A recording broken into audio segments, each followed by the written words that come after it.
خۆشەویستانی کورسات گیون سڵاوتان لێبێ بە خۆشحاڵیەوە لەگەڵ هاوکارانم پانۆڕامەیەم شەوتان پێشکەشەکەین.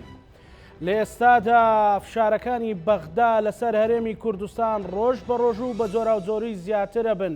لە ناوخۆی هەرێمی کوردستانیشدا ناکۆچیەکان هێشتا هەرماون و هاوڵاتیانی هێندەی تر نیگەران کردووە. لە بەرامبەر چارەسەرکردنی کێشەکانی هاوڵاتیاندا هاوڵاتیان داواکارن کە ناکۆچیەکان بەرەو چارەسەر بڕۆن و یەک ریزیەکی سەرتاسەری لە هەرێمی کوردستان بەرامبەر بە فشارەکانی بەغدا هەبێت بۆی لە ئەگەری ڕێککەوتندا هەرێمی کوردستان نەکەوێتە بەردەم مەرج و سەپاندنی مەرجی قورسەوە. تاکەی هەرێمی کوردستان ناکۆچیەکانی بەردەوام بێ کە حاڵ و گوزەرانی خەڵکی بە شێوەیە خراپە کە هاوڵاتیانی تەواو بێزار و نیگەران کردووە. بۆچی هێزولایەنە سەرچەکان و هێزولایەنە ئۆپۆزیسیۆنەکانیش خەمێک لە حاڵ و گوزەرانی خەڵک و هەرێمی کوردستانیش ناخۆن کە قەرارە قەوارەی هەرێمی کوردستان لە ژێر مەترسی گەورەیە بێت. بۆچی بە یەکریزی و بە یەکدەنجی وەک هەمیشە و پێشمەرگە ئاسا ئەم قەوارەیە ناپارێزرێت و بیرێکی جددیش لە ژیان و گوزەرانی خەڵک ناکرێتەوە.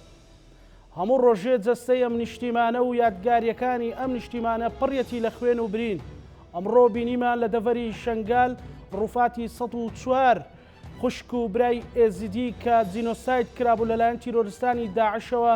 هێنرانەوە ناوچەکانیان کە هێشتا زۆرێکیشیان بێسەر و شوێنن. بۆچی هەموو خوێن و برینانە یەکمان ناخات؟ هەمووانەم شەو لە پانۆڕامادا گفتوگۆی لەبارەوەکەین بە میوانداری زۆر بەڕێز ئاری هەرسین نووسەر و کادری پێشکەوتووی پارتی دموکراتی کوردستان. کاگاری زۆر بەخێر بێت. زۆر سپاس. دوای ماوەیەک کە نەهاتویت بۆ کورسات هەرچەندە قسەت کردووە لە شوێنی تر بەڵام ئەمەوێ گفتوگویەکی نیشتیمانیانەوە دەست بخەینە سەر برینەکان لەم بەرنامەیە. ئێمە کۆمەڵێک برینی ئستایمان هەیە مەسەلەن جگە لە برینەکانی تر. بۆچی یەک نابین بۆچی یەک ریز نابین هەر یەکەمان بە جۆرێک باس لە قەواری هەرێمی کوردستانەکەین هەر یەکەمان بە جۆرێک تعریفیەکەین بۆ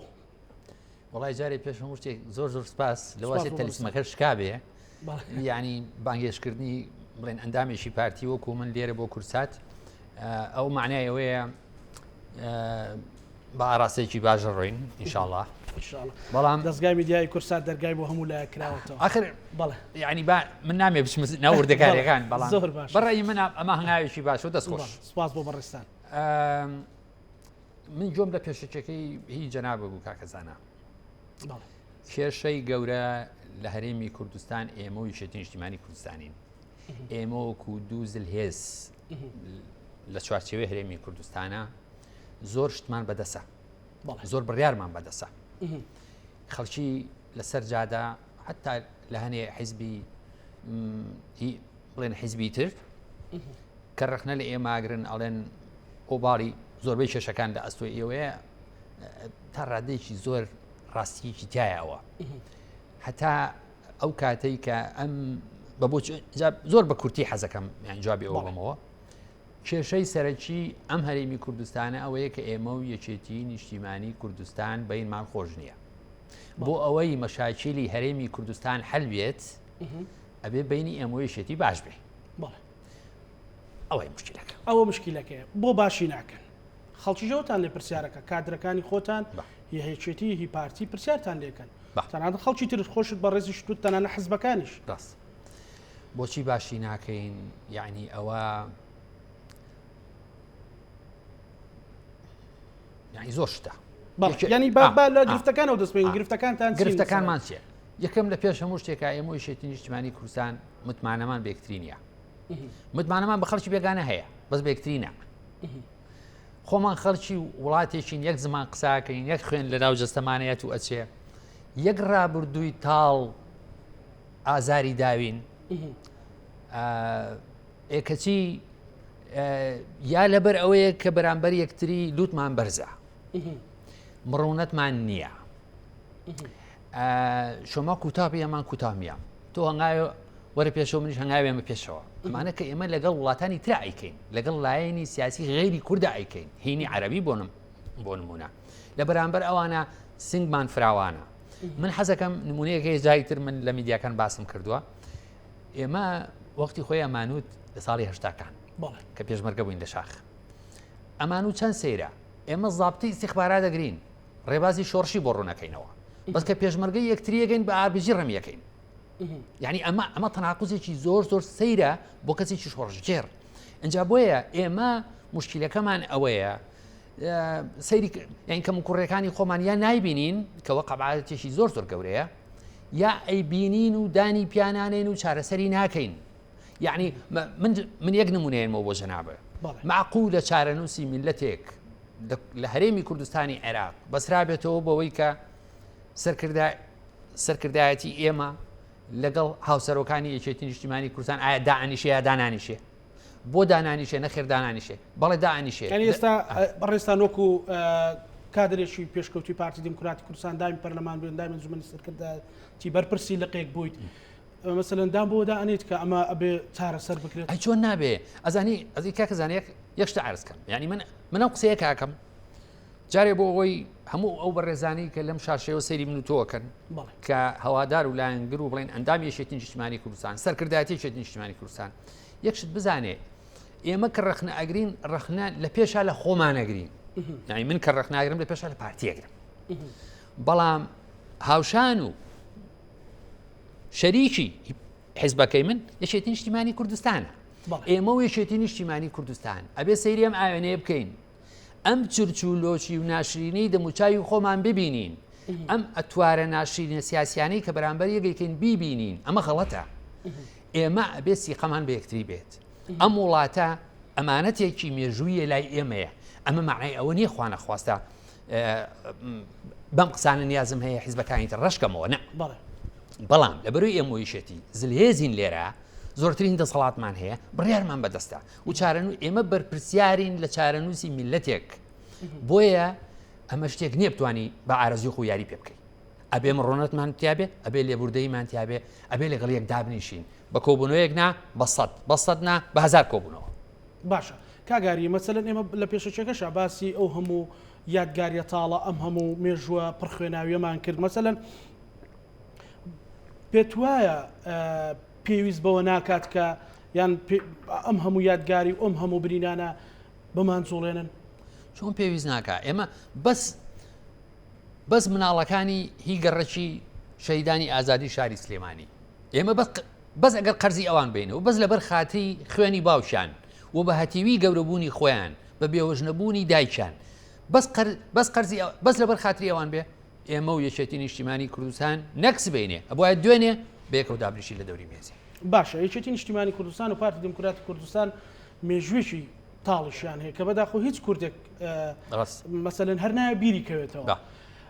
هەردوو لایەن نەیانتوانیوە یەکتر بسڕنەوە هەردوو لایەن نەیانتوانیوە یەکتر لاواز بکەن بە جۆرێک لە جۆر ناشتوانین ها بۆ معلومات باشە کەواتە بۆچی ئێستاش ئەو دوورە پەرێزیەوەکو بەڕێز دووتت مەسەلەن بۆ نمونە پارتی دموکراتی کوردستان لە دوای کۆنگرەی چوارەوە مفاتەحەکانی مفاتەحەیەکی گشتگیر نەبووە لەگەڵ هاوسەرۆکانی یەکێتی نیشتیمانی کوردستان لەگەڵ کارجێڕان لەگەڵ مەکتەبی سیاسی و سەرکردایەتی یەکێتی نیشتیمانی کوردستانی بە زەمیل و بە هاوبەشی خۆی نەزانیون ئەمە لە ناو یەکێتیەکانە وترێ بۆ ینی ئەمە پێتوانێ ئەمە گرفتێک بێت دوای بێنە سەر گرفتەکانی تر ئەزانی لە وەڵاوتە یعنی لەم پرسیارێکی ئێستا کردووتە لە نێوان ئێمە یەکێتی نیشتیمانی ئێمە مێژووی تاڵیشمانەیە بێت کە ڕاستە شەڕی براکوژی بەس لە کوردستان نەبووە لە ئیسپانیاشە بووە لە یۆنانیشە بووە لە زۆر وڵاتی تر بووە لە بینی وڵاتانی عەرەبیە هەبووە مەسەلە بەڵام بۆ ئێمەی بێت دەوڵەت و ئەوە هەر قەبعەتە کارەساتە بەڵام ئەوەی کە ئەڵێیت لە دوای کۆنگرەی چوارەوە کە ئێمە یعنی وەکو پارتی مفاتیحەیەکی ئەبۆ جۆرەمان نەکردووە ئێمە ئەبێ خۆی هەر بەعام لە سیاسەتە ئینسانە بێ واقعبین بێ ئەبێ سەیری چۆیسەکان بکەیت تۆ چەند چۆیس لە بەردەمایە ئێمە لە حاڵی حەزرە هەرێمی کوردستانی عێراق بۆ ئێمە یەکێتی بازەکەم لە سێ چۆیس زیاترمان لە بەردەسانیە یا وەزعەکە بەم معەلقەی بڵێن ئێستای بمێنێتەوە کەمە زەڕبەی بۆ هەرێمی کوردستان هەیە کە ئەمە ڕۆژ بە ڕۆژ لە ئاواتەکانمان دوورمان نەخاتەوە دوو ئیدارەیەکی ناشرینە حقیقەت وایە ئەمە شتێکی من هەنێ جارە بیستمەوە خەڵک وازانێ من حەزم لە دوو ئیدارەیە من ئینسانێکی قەومیم من خۆمێن بەکوش بۆ یەکبستی کوردستان من باسی حقیقەتێکم کە هایل موجودە خەڵکی تر خەوە بینێ هەرێمی کورد ئەم یەکەم جا باوسیانە باسکەم یەکەم بەم وەزع بمێنێتەوە یعنی ئێمە درۆ لەگە خۆمان و خوش و میلەتی شابکەین بە خەڵک بڵێن ئێمە یەک ئیدارەی واژ نییە هێزی عسکەریمانیەکە نەخێوانیە هێز ئەمنیەکانی ترمانیەکە نەخێوانیە بازار بە مشتەرێکی کۆنتترۆل و تەنزیم ئەەکەین نەخێوانیە عیلاقاتی خارجیمان بە یەکەوەی نەخێوانیە کەواتە حاڵەت یەکەم بەم معلقەی بمێنێتەوە دوو ئیدارەی ببین بە یەک ئیدارە هەنی ئەم تەلیسمە بشتێت ئەم تەلیسمی دوژمنایەتی یەکتری و ڕق و چینە و براکوژی و ئەمانە ماڵ وێرانیە ئەم تەلیسمە بشتێت و ئێمە سیقە بە یەکتری بکەین ئێمەوەیشێتی چەکەکانمان دەربێنین هەردووکمان دای بنێن بڵێن من سیقەم بە تۆیە ئەزانم تەقەم لێ ناکەیت جێیشمان بچێتە ژێر دەسەڵاتی حکوومەتێکی یەکگرتوو حکوومەتی هەرێمی کوردستان تا ئێستا گلەیت هەیە لەوە لە کێ گرتوونەتەوە یەکەی هەفتا هۆشتایشی گرتوتەوە هەمووی نەخێر زێڕەوانی و بەرگری فریاکەوتن هەردووکیان سەر بە وەزارەتی ناوخۆن وەزیری ناوخۆ بە یەکسانی دەسەڵاتی هەیە بەسەر هەردووکیانە نا ئاسایش کە ینی هەمویان کوڕی ئەمن نەگیەکی نەگرتوتەوە خودەکان خوددا لەودی و یا ڕەشە یا سوورە لەم دی سەوزە ئاخر یانی بەڕاستی ئێمە اینجا بە عەرزەکەم دووبارەیەکەمەوە یەکەم بەم وەزع بمێنینەوە ڕۆژ بە ڕۆژ بەرەو قوربەسەری و نەمانیە ڕۆین ئەبێ ڕۆژێکی شەرم لە خۆمانەکەی نێمەوەیشێتی نیشتیمانی کوردستان دوو یەک بگرینەوە بیکەین بە یەک ئیدارە بەڵام نەک هەر بە قسە نەک وەکو ئەو اتفاقی استراتیژیە کە لە بینی سەرۆک بارزانی و سەرۆک مامجەلال ڕەحمەتی هەبوو کە لە بینی خۆیان و مەکتەبی سیاسیە هەبوو بەس لە بینی مەڵبەند و کۆمیتە و لق و ناوچیان نەبوو ئەمە دەستکەوتی گەورەشی هەبوو دەستکەوتی ئەمانتوانی زیاترمان هەبێ بە تەئکید دەستکەوتی هەبوو بەڵام ئەمانتوانی زیاترمان هەبێ ئێمە ئەمانتوانی هەشتامان هەبێ بەس 20مان دەستکەوت اینجا سێهەمەوەیە دان بەو فەشەلی خۆمانە بنین ئێمەوەی شێتی نیشتیمانی کوردستان کە ئێمە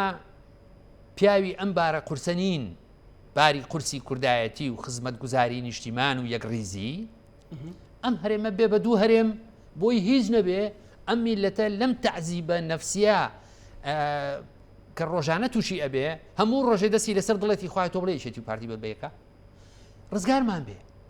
ئەمەی کەم لەڵێم ئارەزوو نییە من ئەڵێم واقع ئەو لەمە زیاتر نییە باشە بۆ چۆیسەکانی یەکەم اختیارەکانی یەکەمە قسەی لەسەر بکەینیانمان لانی کەم اختیاری دووەمت کەوتت یەک بگرینەوە یەکگرتنەوەیەکی تەواوەتی هەبێت لە زاخۆ تا خانەقین مەسەلەن هەمووی هەست بکات هاوبەشە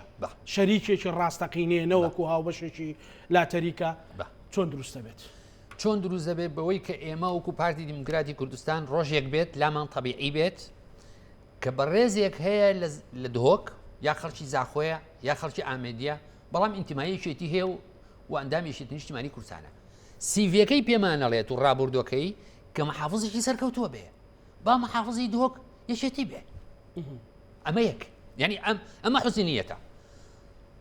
مەحافز بێ و دەسەڵاتی هەبێ یعنی کافی نییە محافظ بێ بەڵێ محافظی هەڵەبجە مەسەلا پارتی بێ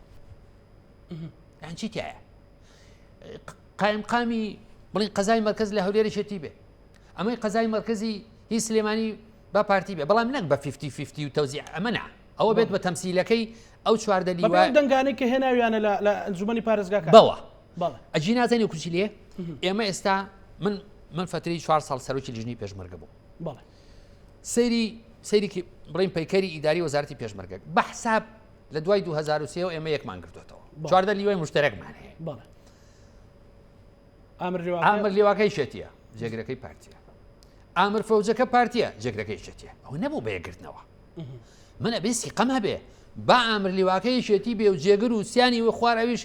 جارێ هەر پێز ناکە لێی پرسی تۆی شێتی دیان نا چونکە پێشمەرگە خۆی شێتی پارتی نییە پێشمەرگەی خاچی پیرۆزی کوردستان شەڕی داعش سەلما خوێنیان تێکەڵ بوو یەکشت من عەرزی جەناب بکەم پێشمەرگە و شەهید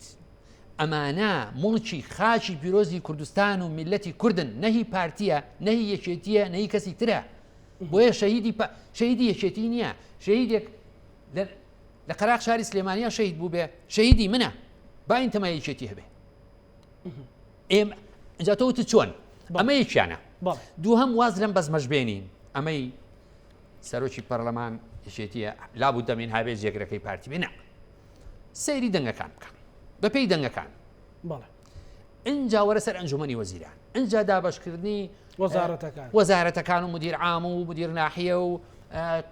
نەزانام قایم قام و ئەمانە ئەمە کەی ڕوئەیە بەو کاتێ ئێمەی شێتی نیشتیمانی کوردستان بە حوسینیە سیاسەتکەن لەگەڵتر بڕوامان بە یەکتری بێ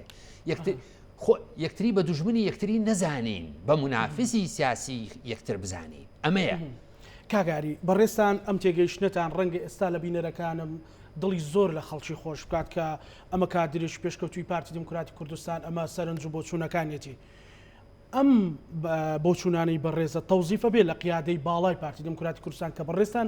کەسێکێکی نزیکن لە قیادەی باڵای پارتی دموکراتی کوردستان من ئەتوانم بڵێم لای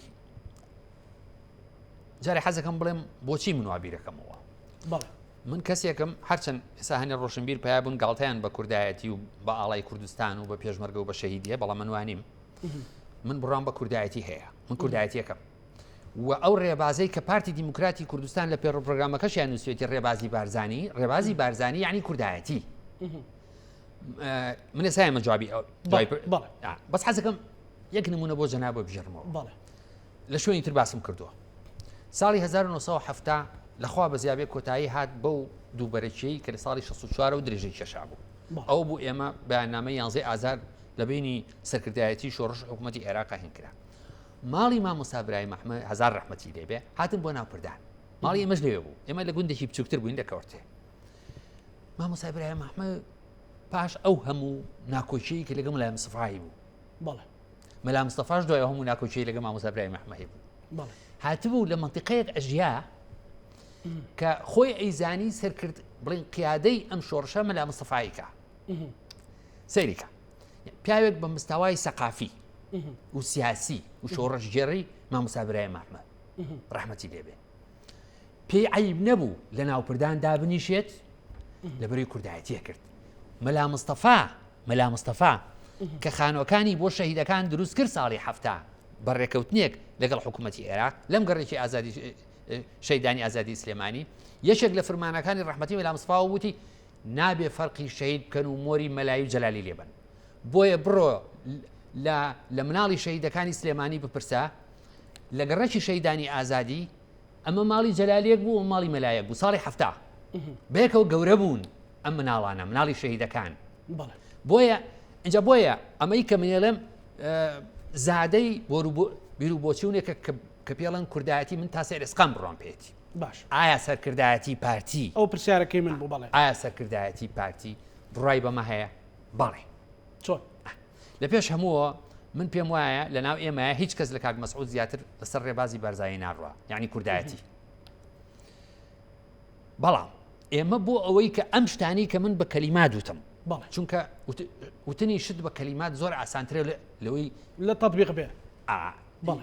یا بخیتە بواری جێبەجێکردن من ئێستاش ئێڵێم من دڵنیام جەنابی سەرۆک بارزانی هەنگاوی جددی و پۆزتیف ئەنێ بە ئاڕاستی ئەوە بۆ لەبەروی جەنابیان نەزانێ مەسئولیەتی تاریخی لەم لەحزەیە لە پێش هەموو کەسێکە لەسەر شانی ئەوە بەڵام کاگاری ئەگەر ئەمە تەوزیف بکرێت لە ناو قیادەی باڵای پارتی دموکراتی کوردستان ئێستا یەکێتی نیشتیمانی کوردستان و کادرەکانی و لانگرەکانی نیگەرانی ئەویان هەیە و گلەی ئەویان مەسەلەم لەسەر پرسێکی وەکو لا مەرکەزیە کە لە بەرنامەی کاری حکوومەتی هەرێمی کوردستان و کابینەی نوێیە هەیە بۆ بە پرسێک کە هی یەکێتی نیشتیمانی کوردستان ئێستا ئەو داوایەکە مەسەلەن دەست بادان هەیە یەکتر هێنانی کۆبوونەوەات هەیە سەقفی زەمەنیدا ئەندرێتێ ئەپەڕێت جێبەجێ ناکرێ یەکێتیش مەسەلەن لەو حاڵەتەیە یان ئەبێت تونتر بێ یان ئەبێ حراجی بەردەم کادر و لانگرانی خۆی بێ کە داواکاریەکە ئەڵێ بۆ بەهێزکردنی حکوومەتە ئەڵێ بۆ قەوارەی هەرێمی کوردستانە ینی بۆ بەم شێوەیە مامەڵی لەگەڵ یەکتر و کات کوشتن و دەستبادانە بکرێت کە مەسەلەن ئەم تێگەیشتنەی بەڕێزت مەسەلەن ئیبراز نابێت کاکەزانە ئەمە نەتیجەیە من حەزم لێ مۆزوع هین ئەسڵەکە ببینین ئەمەی لا مەرکەزی مەسەل ئەمە نموزەجێک بێ ئەزانم ئەمەی لا مەرکەزی زیاتر بەکارهێنانی کارتێکە لەوانەیە ئەگەر غەڵەتم من حەزم لێ ینی هاوسەرۆکانی یەکێتی یا سەرکردایەتی نیشتیمانی کوردستان هەر ئەم شەو بە دوو کەلیمە بڵێن نەخێرەمەوە نییە مەسەلەی لا مەرکەزی جگەلەوەی کە ئیمانم بۆیە کە هەم ئێمە سەرکردایەتی حیزبەکەی من ئێمە بڕوامان پێێتی ئاواش ئیمانم بۆیە کە سەرکردایەتیشی نیشتیمانی کوردستان بڕوای پێێتی بەڵام بۆچی لەم کاتەیە زۆری برازەکرێ بەر بۆ چوونی من سەرکردایەتیشی نیشتیمانی کوردستان بەکاری دێنێوەکو کارتێکی فشار لەسەر پارتی بەڵام ئەم کارتەی کە بەکارهێنرێ کارتێکی خراپ و غەڵەتە بۆ لەبەرەوەی پارتیش بڕای وەلا مرکزی هەیە باشە بۆ با کۆبوونەوەیەکی داخراوە نهێڵم بگاتە مێدیا و بگاتە کارت you read my mind یعنی تۆ مێشکی منە خوێنیتەوە ئێستا نیازم هەبوو وا بڵێم مەسەلەی لا مرکزی مشکلە نییە ئێمە و یەکێتی دانیشتن بکرێت لە بینی سەرکردایەتی حیزبی ئێمە سەرکردایەتی یەکێتی نیشتیمانی کوردستان یەشێک لە ئاسانترین شتەکان کە مناڵم بە یەک و دوو بەڵام بە ماوەیەکی کورت چارەسەرکرێ مەسەلەی لا مرکزیە بەس کاکە لە پێش ئەوەی کە تۆ حەلکەی خۆ ئەبێ لە دەوری مێزێکدا بنیشیت چای بخۆیتەوە بێکەوە خۆ بێ ڕێز لە یەکتری بگری خۆ بێ سیقە و بە یەکتری بێ ئێتۆ سیقە و بە یەکتری نەبێت نە لا مرکزی نەمفاوزاتی بەغا نەمفاوزات لەگە ئێران نە لەگەڵ تورکیا نە لەگەڵ هیچ کەس سەرکەوتوو نابیتایە لە بەرەوەی فەرق تەسود تۆ جیا کراویتەوە هەموو عالەمتوانێ بەکارێ بێنێ بەڕاستەوە خۆ بەناڕاستەخۆ یەک بگرە وەکو حەوبراکەەوە نییە حەودارەکە پێچن بێکەوە ئاسمان پێ ناوێرێ بەس ئەبێ ئێمە و یەکێتی ئەمە قەدەری ژیانە و ئەمە واجبە و ئەمە واجبی ئەخلاقی شۆڕژگێڕەتی هی کوردایەتی هی نیشتیمانی ئەوەی ئێمە و یەکێتی نیشتیمانی کوردستان خۆشمان بێ و تاڵمان بێت ئەمڕۆ بەیاسبەی ئەبێ بێکەوە دابنیشین بێکەوە دابنیشن باشە باباسی کۆمەڵێک لە گرفتەکانی تر پێشەوە کاگاری من پێم خۆشە بەڕێزت مەسەلەن لە مینبەری کورسات نیوزا باسی ئەوە بکەیت گلەیەکانی پارتی لە یەکێتی چین ینی گلەی پارتیەکان لە یەکێتی چین قیادەی پارتی لە یەکێتی چیە جەماوەری پارتی لە یەکێتی چیە بۆی ڕوون بێت بە هەر گلەیەکانی یەکێتی بە بەڕێزت ناڵێ مەسەلەن ڕەنگە من زیاتر لە کادر و لانگرانی یەکێتی نزیک بم هی ئەوان باشتر ڕوونتر بزانم ئەزانی کاکەزانە من پێم باشە نەک ئەوەی یعنی جەناب دوور و نزیک منە ناسی من ڕناکەم لە پرسیار و لە بەرپرسیارێت بێگومان من وتم سەرەتاوتم دەستە خەینە سەر برینەکان بەزەبەت من حەزم لێ ئەم مۆزوعانە ڕەفیقەکانی من لە سەرکردایەتی پارتی دموکراتی کوردستان ڕابەرایەتی حیزبەکەی من جەنابی سەرۆک بۆ نمونە لەگەڵ سەرکردایەتی یەکێتی نیشتیمانی کوردستان و هاوسەرۆکانی یەکێتی نیشتیمانی کوردستان بەیەکەوە لە ژوورێکە دابنیشن بە زمانی شیرین بێ یا بە تووڕێی یا بە هەر زمانێکی تر بێ بە یەکتری بڵێن ئەم مۆزوعانە ئەوەنە جددین هی ئەوە نین لە شاشە بەڕێزەکەی ئێوە یا لەسەر نازانم پەیجی فەیسبوک و ئەمانە یەکێ لە ناخۆشترین شتەکان ئەوەی ئێمە وامان لێ هاتووە ئینسان هەنێ جار هەست ئەکات ئێمە و یەکێتی نیشتیمانی کوردستان لە مستەوایەکی زۆر نزما سیاسەت لەگەڵ یەکتری ئاکەین لە ڕێی ئەدمینێکی نەخوێنەواری فەیسبوکەوە مەسج بۆ یەکتری هێنێرین مەسجەکەش زۆر جار نەک بە زمانێکی بەرز و بە ئەدەبەوە بە زمانێکی ناشرین بە وێرانکردنی شخصیەت و کەرامەت و شەرەفی هەندێک جار تاکەکانی یەکتری بۆیە لێم ببوورە ئەمە ڕاکردن نییە جارێکتر بەڵام من حەزم لێ ئەوان ئەمە بەرپرسیارەتی ئەو دوو تیمەیە کە بەیەکەوە دانیشن مفاوزاکەن کە هەر عیبیش بوو ملەتێک لەگەڵ خۆیان مفاوزە بکە ئێمە بۆ یاسا بەیەکەوە بووینەم مفاوزە لەگەڵ داگیرکەری کوردستان و لەگەڵ بەغا بکەین نەک بڵێن لەگە یەکتریان مفاوزاکەین بەڵام من پێم باشە ئەم مەسەلەیە لە ئەو خاڵانە بن کە لە ئەجندای مفاوزیان لە نێوان سەرکردایەتی ئەم یەکێتی نیشتیمانی کوردستان زۆر باشە کاگاری مەسەلەن ئێستا بۆ نمونە بەغا دانوستانێکە لە نێوان هەرێمی کوردستان و بەغا لەسەر قوتی میلەت لەسەر ژیانی میلەت خۆ بەڕێزە دەزانی ڕەنگەمە لە 2000 کۆتایەکانی 2014ەوە بەڕێزیشت شارەکەی بەرنامەکانی کورسات نیوزت کرد بێ خەڵک وەزعی خراپە جگە لە فترەیەکی زەمەنی 2019 کە موچە لە کاتی خۆی و ئەمانە ئاهات خەڵک گیان و گوزەرانی زۆر خراپە ئەنجا قسەی زۆرا و زۆرەکرێت لەسەر قواری هەرێمی کوردستان ئەنجا مەرجەکانی بەغدا ئێستا سەیرەکەی تعزیزین بۆچی ئەمانە لانی کەم لەسەر ئەم پرسە با لەسەر شتەکانی تر بگەڕێن ناگەنە نەتیجەیە بۆ لە ماوەی ڕابردوو لایەنگرانی یەکێتی نیشتیمانی کوردستان گلەی ئەویان هەبوو کە شاندێکی پارتی دموکراتی کوردستان ڕۆیشتۆ سەردانی لایەنەکانی کردووە و تا چاودێرانی سیاسیش لەو بەرنامەیە باسییان کردو ئەبوو شاندێکی پارتی و یەکێتی و گۆڕان و هەتا هەموو لایەنەکان بێت لانی کەم شاردێکی یەکێتی و پارتی بێت ئەنجا ئەمە با من عەرزەکەم جارێ مەسەلەی ئەوەی بەغا بۆیەوە ئاڵۆز بووە ئەوەی بەغاوە ئاڵۆز نییە بەڵێ زۆر ئاسانە هەز ناکەی لە پەرتەوازایی ئاڵۆزمان کردن باشە هۆکاری ئەوەی کە چوار نەخوێنەوار هی عەرەب لە بەغا خۆیان کردەوە بە عنتەر و چاو لە کورد سوورەکەنەوە ئەوەیە زۆر باشزانن وەزعی بینی پارتی وشێتی چۆنە دەبا ئێمە یەکێتی یەکدەنگ و یەکریز بووینایە وەکو تیم ئیشمام کردایە نەک عەرەبی عێراقی ئەو عەرەبەی 22 دەوڵەتەکەش بێن نە پێمانەوێرن ناتوان شتمان بەسەرا فەرزکەن ئەوەی وەفدەکانیش کاڵێ ئێمە مؤسسەیەکمان هەیە پێڵەن حکوومەت هەرێمی کوردستان بێگومان دانیشترمان هەیە پێڵەن سەرۆکایەتی هەرێمی کوردستان یەکێکترمان هەیە پێڵەن پەرلەمان بەڵێ هەر وەفدێ ئەها چاول لێ ئەگەر یەک ڕیز نەبووی وەزعەکە چی لێ ئەگەر ئێمە یەک ڕیز بووینایە وەفدی حیزبی بۆچی بچێ بۆ بەغا ئێتۆ پەرلەمانە هەیە ئێتۆ حکوومەتە هەیە ئێتۆ سەرۆکایەتی هەرێمە هەیە لیژنێکی حکومی ڕسمی نوێنەرایەتی خەڵکی کوردستانەکە لە ناویانان نوێنەرایەتی پارتی وشێتیشەکە من لە جیاتی هەموو یەکێتیەکان من لە جیاتی هەموو یەکێتیەکان شایەتی ئێم کە قوبەت تاڵەبانی برام هەموو جارێکە بە سەرۆکایەتی ئەو لیژنە ئەچێ بۆ بەغا وەکو یەکێتیەک ناچێت وەکو کوردێک و کوردستانی ئەگەچێ ئەو ئەبێ بچێ نەک لیژنەیە حیزبی لیژنەیە حیزبی با بچێت بۆ نمونە یەکێتی ئەوێ لۆبی بکات بۆ هەڵبژاردننی داهاتوو بۆ ئەوەی کە دەنگ زیاتر بێنێ زۆر تەبیعەیە لیژنەیەکی مەکتەبی سیاسی با بچێ بۆ بەغا و بۆ بەسرا و بۆ نەجەف و بۆ کەربەلا لۆبی بکات بۆ حیزبی خۆی ئێمەش بە هەمان شێوە بەڵام ئێمە بەتەنیا بۆمان نییە بە خەڵکی عێراق بڵین بە خەڵکی کوردستان بڵین ئێمە وەکو پارتی تاقەدەم ڕاستێکی میلەتی کوردی نەخێرە من ڕاست نییە ئێمە بەتەنیا یەکێتی بەتەنیا یەکگرتوو بەتەنیا کۆمە هیچ کەس بەتەنیا هیچ نییە و دەمڕاستی میلەتی کورد نییە ئێمە بە یەکەوە جوانین ئێمە بە یەکەوە لە یەک لیژنەیە نوێنەرایەتی خەڵکی کوردستانەکەین ئێستا بۆچی ماڵمانوێران بۆ هەڵمە بەم حاڵە گەیشتووە کە خەڵک پێ ماڵێ سواڵی موچەکەن لە زیاتی ئەوەی باسی دەوڵەت بکەن هۆکارەکەی ئەوەیە کە بینی ئێمەی شێتی خراپای بینی ئێمەی شێتی باش بێت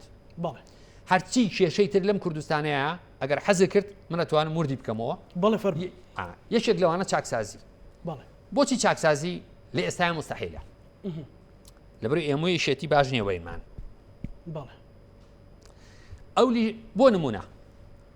ئەندامیشی ئۆپۆزیسیۆنەڵێ لە خاڵی ئیبراهیم خەلیل گەندەڵی ئەکرێ ئەو منتیقەیە بە زۆنی زەرد ناسراوە ئەگەر ڕاستت بوێ ئەبێ لیژنەیەشی بە دوواداچوون چ پەرلەمانی بێ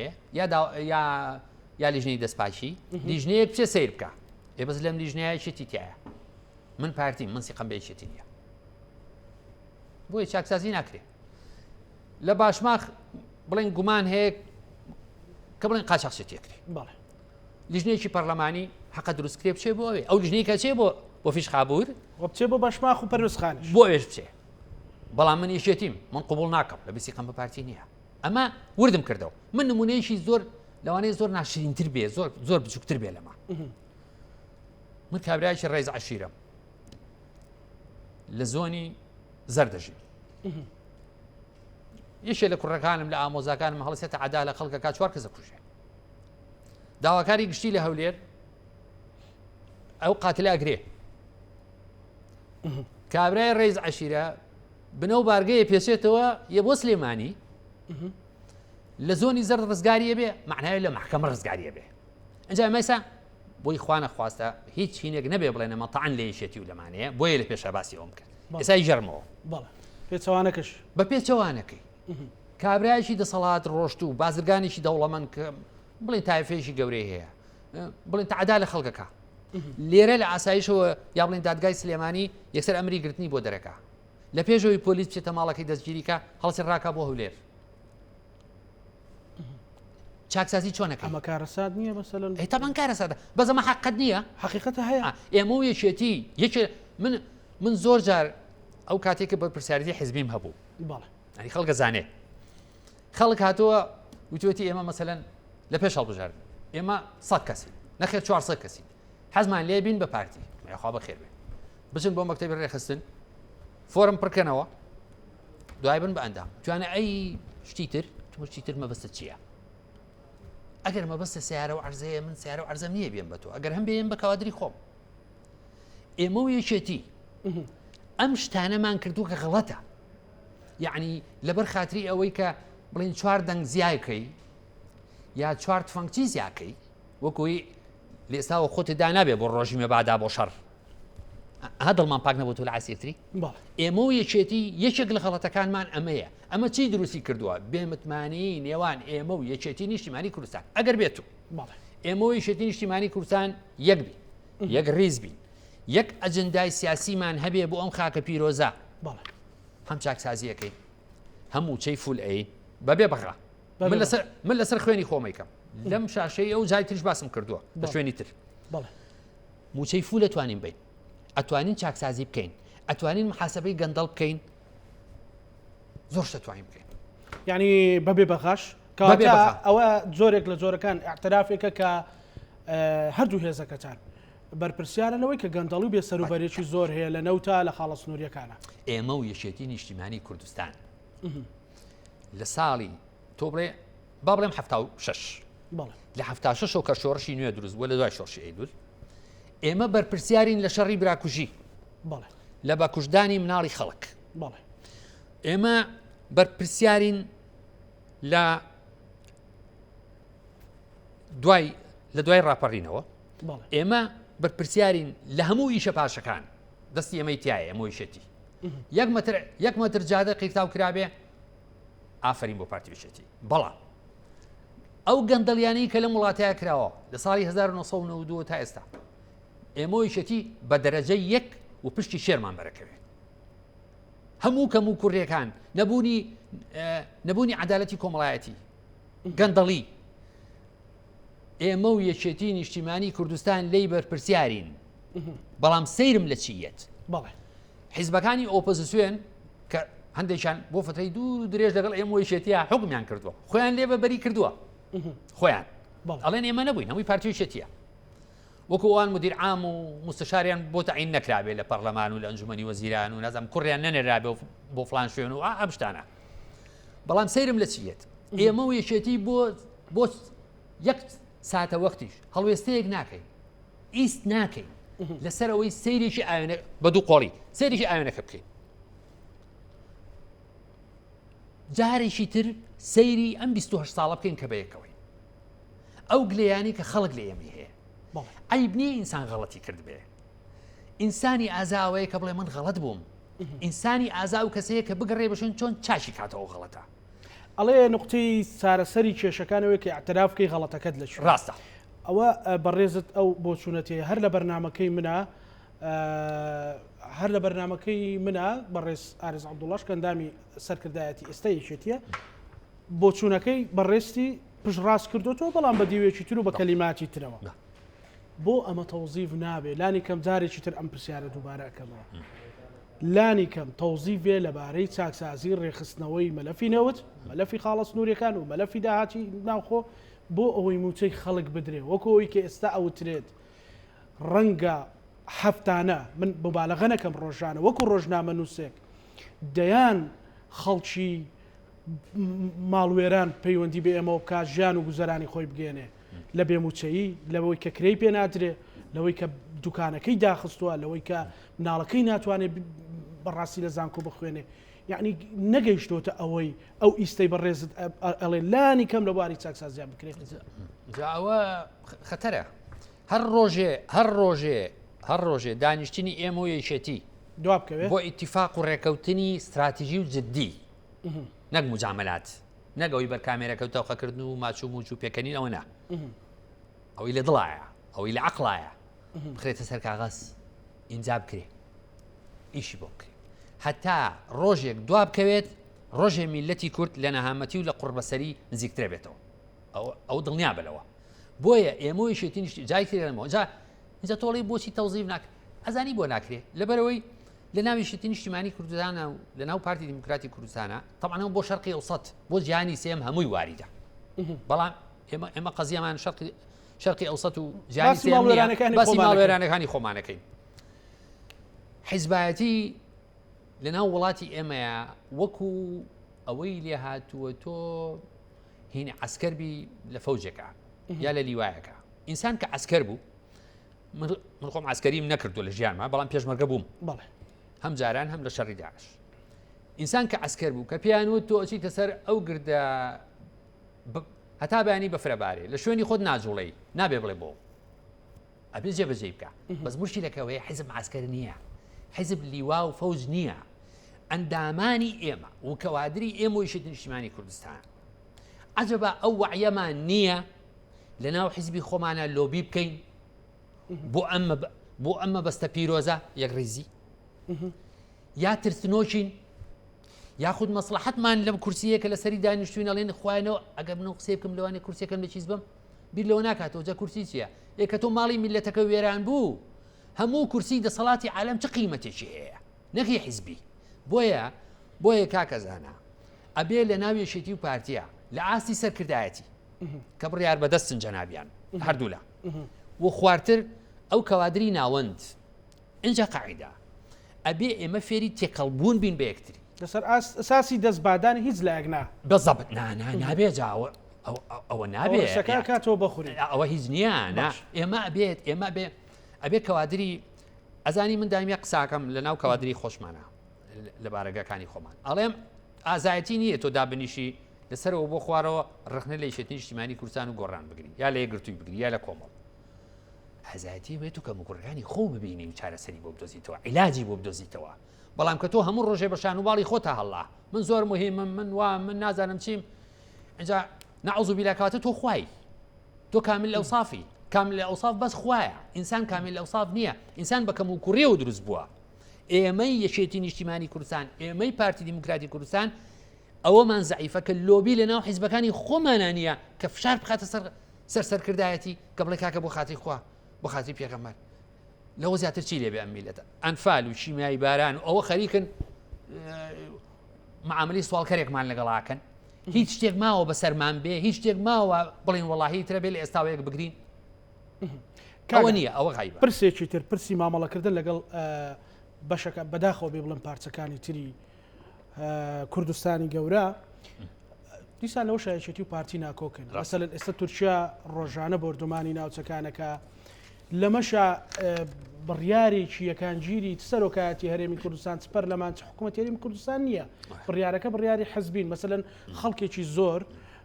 هیوادارم بۆ لێم تێبگەی کە ئەمە ڕخنەی خەڵکە مەسەلەن ئەڵێ لەشکری ڕۆژ دروست بۆ ڕۆژاوای کوردستان لەسەر موچە و ژیانی خەڵک لەسەر هینی وەزارەتی پێشمەرگی حکوومەت هەرێمی کوردستان و موچەی خەڵک موچە وەرەگرێ پێویست ناکە ئێمە تەداخلی پارچەکان بکەی پێویستەکە ئێمە پشتیوانیان بین بۆ چوونی کاگاری لەسەرم پرسا ئەزانی دیسانەوە ئەمەی ئەم وەزعی کە هەیە ینی دیسانەوە هۆکارەکەیەوەی کە ئێمە یەکێتی یەکنین یعنی من لەم چەند ڕۆژەی ئەخیرە لە شوێنێک عینی پرسیاریان لێ کردم وتم کاکە بۆ باسی پارتی یەکێتیەکەن ئەی لە خۆ ناپرسی بۆچی میری ئەردەڵان مجاملەی سەفەیەکانیە کرد میلی بابان مجاملەی هینی عوسمانیەکانیە کرد ئەم سەر بە ئەدمینستریشنی هینی ئەستەمبول بوو ئەو سەر بە ئەدمینستریشنی تەبرێز ئێستاوا بینی لە هەرێمی کوردستان ئەم پرسیاری کە تۆ لە منیەکەی بۆنی ئەوەی لێت ئەجا بە عەرزەکەم من شتێکتر ئەڵێم یعنی سەیری کە ئێستا هێزێکی وەکو پەکەکە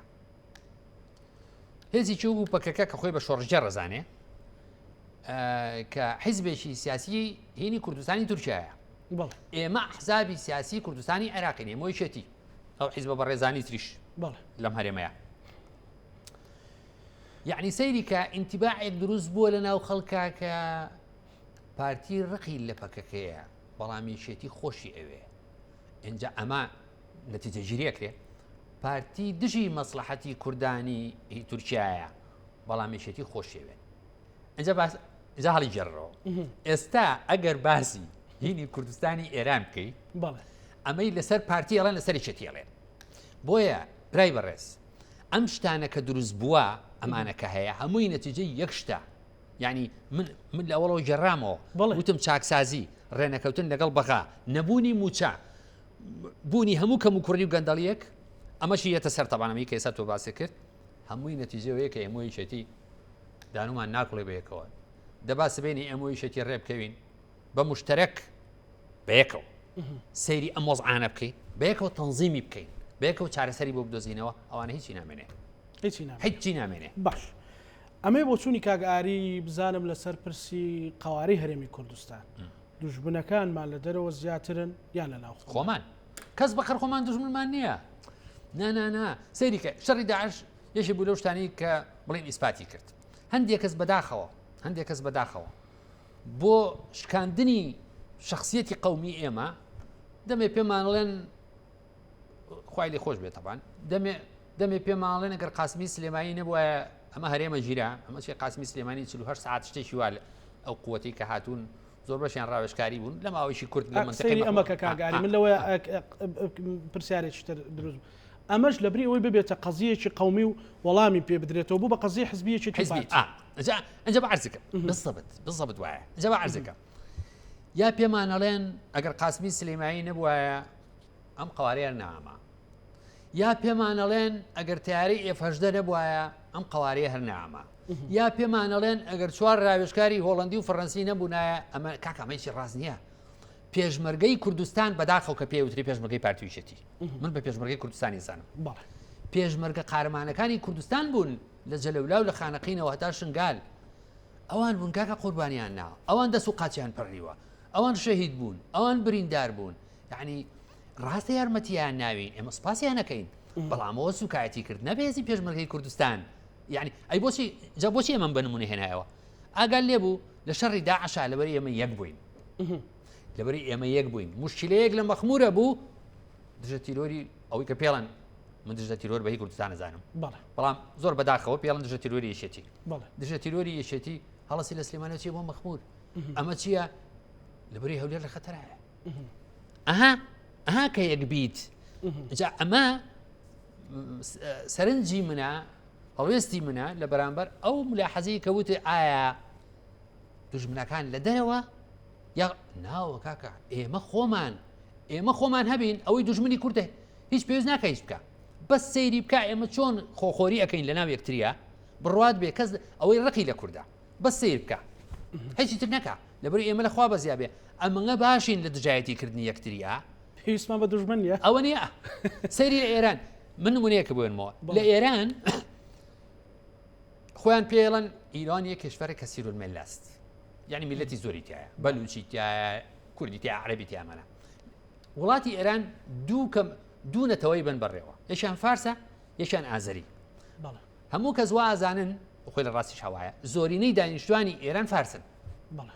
زمانەکە زمانی فارسیە ڕابەری جمهوری ئیسلامی ئێران ئاغای خامنەیی ئازەریە فارس نییە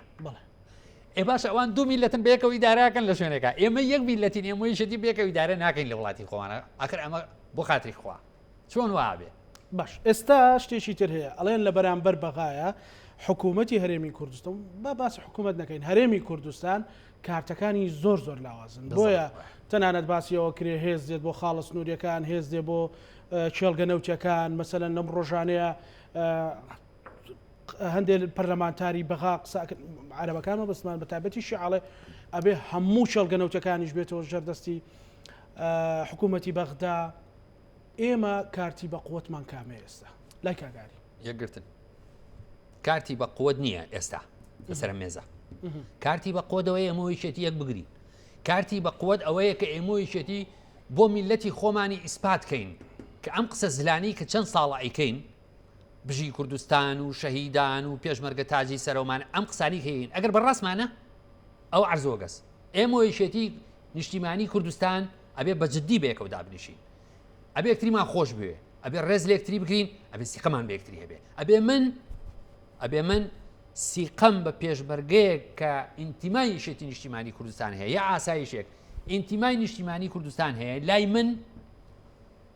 سیقەم 100 ملیۆن جار زیاتر بەوە بێت هەتا ئینگلیز و ئەمریکا و تورکیا و ئێران و نازانم چۆ چونکە ئەمە هی خۆمە ئەمە برای منە ئەم هاو نیشتیمانی منە من پێویستم بەم پێویستم بۆیان نییە ئەوان بۆ مەسلحەتی خۆیان لە من نزیکە بنەوە ئەم قەزەی خۆیەتی ئەگەر خیانەت لە من کا خیانەت لە خۆیەکە ئێمە ببگەین ئەم نەتیجەیە من ئەگەر من وەکو پارتی خیانەت کەم لە یەکێتی نیشتیمانی کوردستان خیان لە خۆمەکەم یەکێتی لە مەڕیخەوە نهاتوە خەڵکی وڵاتەیە ئەگەر ئاینەکانیشمان جارجارەوەنیشی عیتەیەکەوێ و زەردەشتی و ئەمانە زمان و کەڵتور و مێژوومان ئێمە یەکە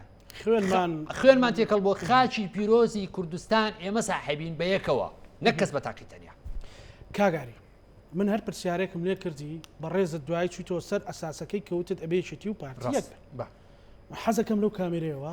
پەیامێک ئاراستەی قیادەی باڵای یەکێتی نیشتیمانی کوردستان و پارتی دموکراتی کوردستان کەی لە پێناو خاک و خەڵک. وەڵاهی من زۆر سپاس تاوان بووە یعنی لە دڵەوە وەڵێم سپاس مەمنونیشم ئێوە شاشەکەتان بخەنە بەر شاشەیەکە بێ یەکێتی ناسراوە و بیخەنە بەر دەمی لە خزمەتی بڵێن پارتیەکە بێ من داوا ئەکەم لە پێشە لە سەرۆک مەسعود بارزانی وەکو عەلەمداری ڕێبازی بارزانی کە ڕێبازی کوردایەتیە مەسئولیەتێکی تاریخی لەسەر شانی بەڕێزیانە کە بە حکمی تەمەن بە حکمی تەجروبە ئەو بەرپرسیارەتیە لەسەر شانی بەڕێزیان زیاترە هەتا زۆر بەمان بۆیە هەموو هەرچی مبادرەیەک هەرچی لە توانای جەنابیانە هەیە پێویستە بە پێویستی ێزانم لەبەر خاتری گۆڕی شەهیدان و سەروەری خاچی پیرۆزی کوردستان جەنابیان هەرچی لە دەستیانی بیکەن بۆی کە ئێمەوەی یەکێتی نیشتیمانی کوردستان یەک بگرین لێک نزیک بینەوە متمانە بە یەکتری بکەین بەیەکەوە بەرەمبار هەموو تەحەداکان بڕینەوە هیچ کەس لە ناو یەکێتی نیشتیمانی کوردستانە ئێمە بە دوژمنی خۆمان نازانین سوء تەفاهم هەیە گلەیمان هەیە لە یەکتری تووڕێین لە یەکتری با لە دەوری مێزێک بێکەوە چارەسەری بکەین بۆچی ئەتوانین لەگەڵ داگیرکار و دوژمنەکانی کوردستانەوە بکەین بۆچی ناتوانین لەگەڵ یەکتریەوە بکەین داوام لەسەر کردایەتی یەکێتی نیشتیمانی کوردستان هەردوو هاوسەرۆکە بەڕێزەکەی هەیە تەواضع مڕونەت ئەوەی مامۆستا ئیبراهیم محمەد ئەوەی سەرۆک مام جەلالی ڕەحمەتی لەو گەنجینەیەوە ئەم مڕونەت و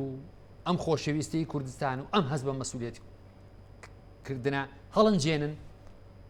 چونکە ئەگەر وانەکەین هەمومان لێک کەشتیاین کەس بە سەلامەت لێ دەرناچێن. زۆر سپاس بۆ بەڕێز ئاری هەرسین نووسەر و کادری پێشکەوتوی پارتی دموکراتی کوردستان. سپاس بۆ ئێوەش. سپاس بۆ بەڕێستان. بینەرانی خۆشەویست لەگەڵ هاوکارانم پانۆرامای ئەم شۆمان پێشکەشکردن بە هیوای ساغ و سەلامەتی بۆ ملایەکتان خواتان لەگەڵ.